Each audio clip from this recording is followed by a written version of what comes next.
mati dalam keadaan melakukan dosa atau sudah melakukan dosa itu tapi belum bertobat, itulah yang disebut su'ul khatimah.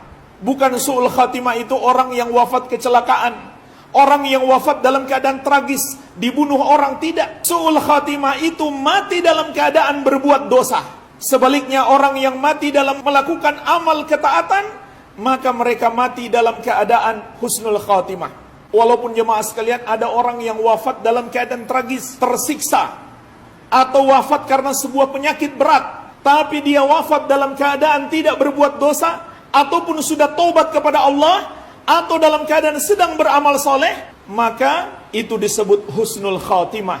Semoga kita semuanya dianugerahkan husnul khatimah. Rasulullah SAW telah mengingatkan kita, sesungguhnya ada seseorang melakukan amalan penghuni surga sepanjang hidupnya, sampai tidak ada lagi dia dengan surga kecuali satu hasta saja, yaitu dia sudah menjelang mati. Ketika dia mati, masuk ke dalam salah satu taman surga, yaitu di kuburnya. Tapi kemudian dia telah didahului oleh satu takdir, dia melakukan amalan penghuni neraka, akhirnya dia masuk neraka.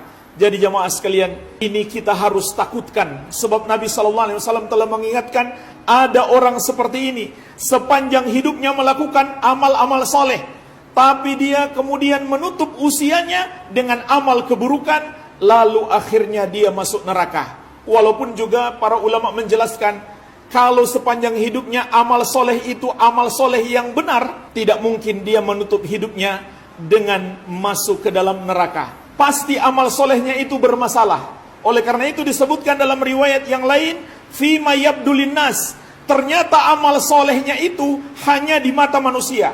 Artinya jemaah sekalian, orang melihat dia Masya Allah rajin melakukan kebaikan, tapi hatinya tidak ikhlas, hatinya riya, ingin dipuji orang.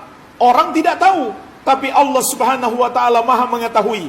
Maka orang seperti ini di akhir hayatnya Allah tampakkan aslinya, Allah tampakkan keburukannya. Dia terjerumus dalam dosa, lalu dia mati sebagai seorang pendosa.